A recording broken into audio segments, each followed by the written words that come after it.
Hi, I'm Cheryl Leach. In this problem, we're going to be looking at absolute extrema. Well, the first question will be, well, what's the difference between an absolute extrema and relative extrema? Absolute extrema are either the highest or the lowest point on the entire graph. So I'm going to mark down entire graph.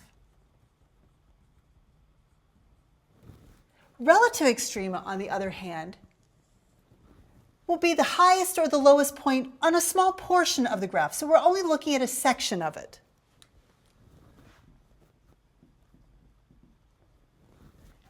So the next question is, where do these absolute extrema occur? Well, let's take a look at a little picture. I'm just going to draw a fairly simple function that has an endpoint. So if I want to find the lowest point on this graph, the lowest point is going to occur right here. This is going to be my absolute minimum. But if you notice, if I zone in on one portion of the graph, it is also considered a relative minimum. On the other hand, the highest point on the graph is going to be this point. It's the absolute maximum. It's not a relative maximum, but it does happen at an endpoint. So what this picture tells me is that absolute extrema can happen at the same locations as relative extrema, but it might also happen at the endpoints. So when we try to find our absolute extrema, we want to find critical numbers and test the function value at those critical numbers, but also check the endpoints.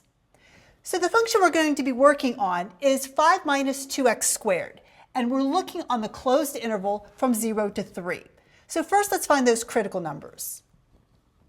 F prime of x is going to be minus 4x. I need to ask myself two questions. When is the derivative 0? And when is it undefined? It equals 0 when negative 4x is 0, which happens when x is 0, and it's never undefined. So the critical points that I want to consider are the values at x equals 0. So next, I'm going to evaluate my original function at the critical numbers and at the endpoints. We'll notice that my critical number matches one of my endpoints. So there's really nothing additional to look at here. All I have to do is evaluate f of 0 and then f of 3. Now I want to plug this into the original function because I want to see what is the highest and the lowest point on the graph of my original function. So f of 0 will be 5 minus 2 times 0. That's just a 5. When I plug 3 into my function, I'll have 5 minus 18, which is a negative 13. The largest number is the 5, so 5 is my absolute maximum. Negative 13 is the smallest number, so it's the absolute minimum.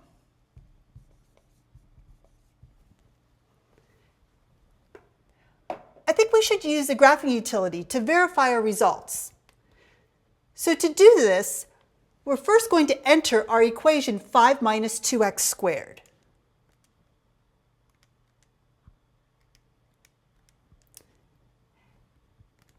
And when I look at the graph, I can use my trace key to move the cursor along the curve.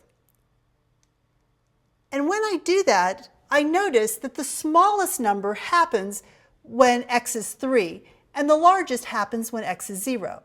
Now you may want to adjust your window because this function is defined everywhere, and I'm really only interested in the smallest and the largest value on the interval from 0 to 3. If you want to, you can also use your value key to type in x equals 0, and it'll move the cursor right to that absolute maximum point. And then again, find out the value when x equals 3, and it'll move that cursor directly to that minimum point. I hope this was helpful. Thanks.